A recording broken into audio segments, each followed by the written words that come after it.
let's discuss why Medvedev possibly lost the Australian Open in 2024. So as we know, Medvedev lost to Sinner, and there are few topics worth discussing.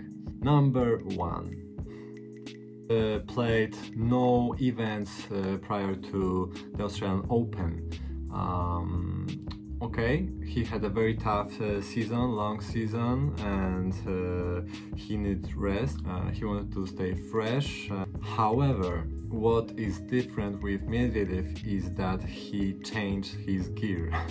He decided to change strings, added natural gut to the mains, and with crosses he stayed with the Razor Soft. You get so much power from the natural gut, it's a totally different response. Maybe he got inspired by Djokovic because he's using this setup. Maybe he is looking for more power in his game to finish the points faster. As we saw his defeats in the slams, it felt like he was in a fight and all of a sudden out of energy and left with no alternative plan. Same story with this Australian Open. He was aggressive, he was leading, he had his chances, he couldn't convert, and then the energy went out and it was like slowly going down. So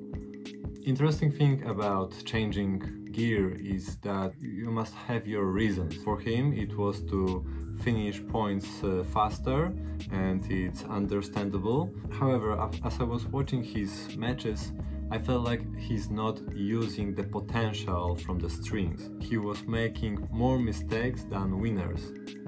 And for such player like Medvedev, it's crucial to keep the amount of unforced errors as low as possible.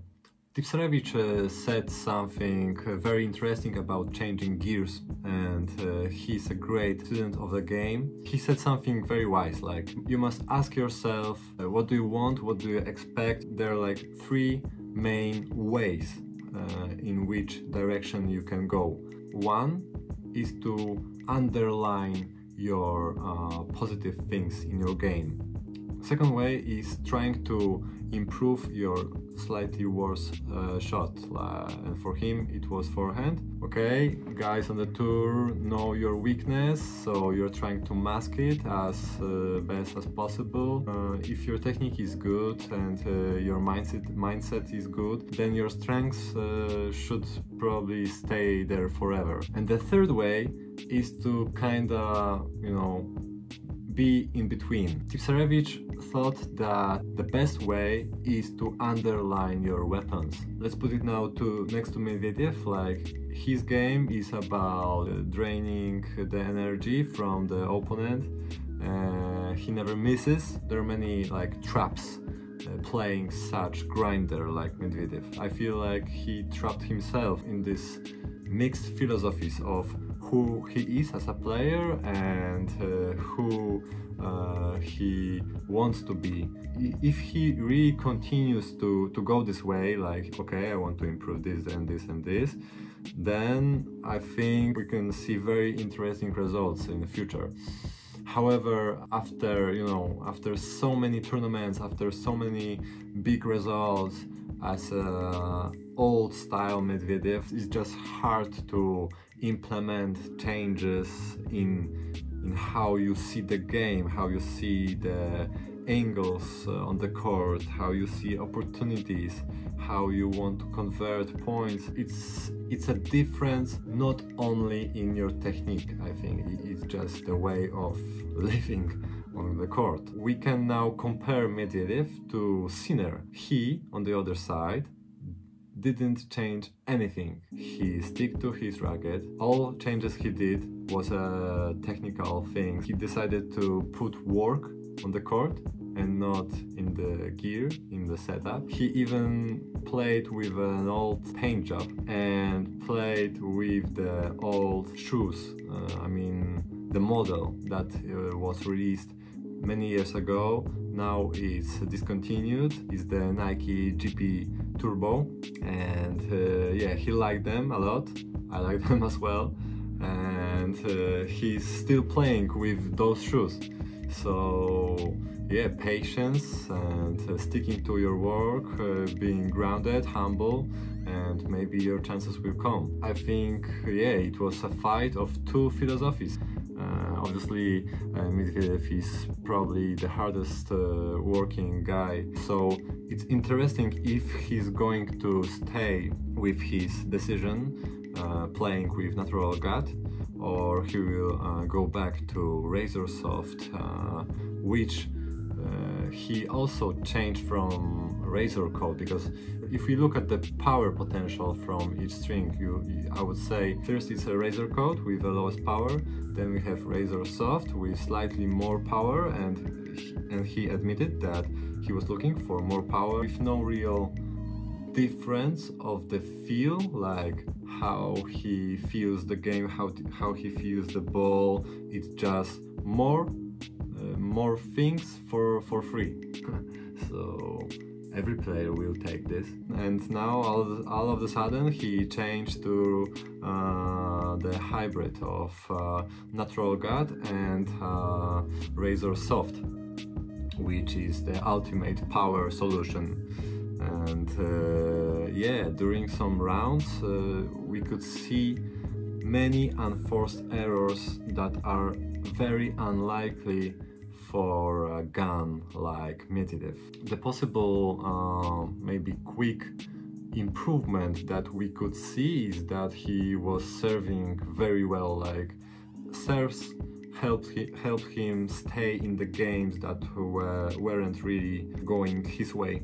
But at the same time, Medvedev was always a good server, so did he really improve this shot, or was it always there very good? So did he really mask anything or underline his asset? Very small margins here.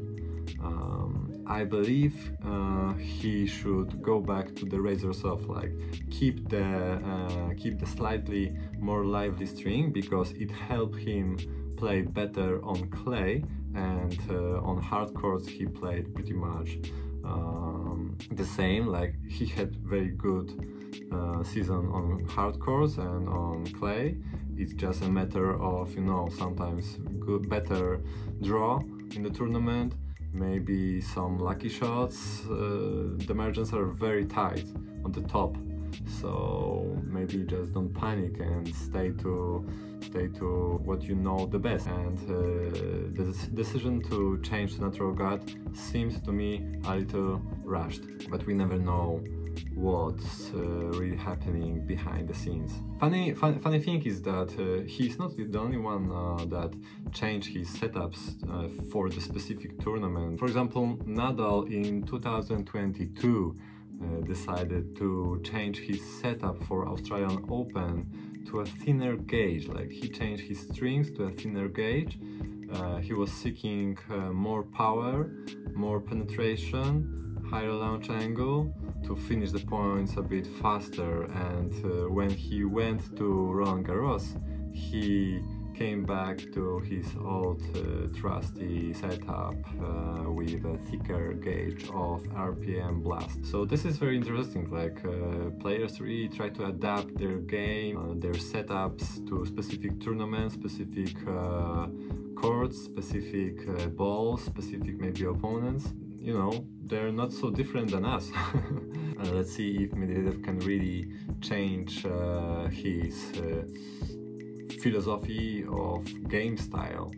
That would be very interesting, like staying closer to the baseline, trying to hit more on the rise.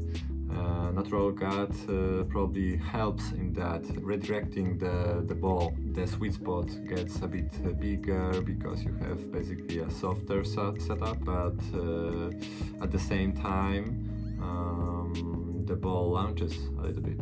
So yeah, something for something, always. Right? So, is it worth it, Mr. Daniel?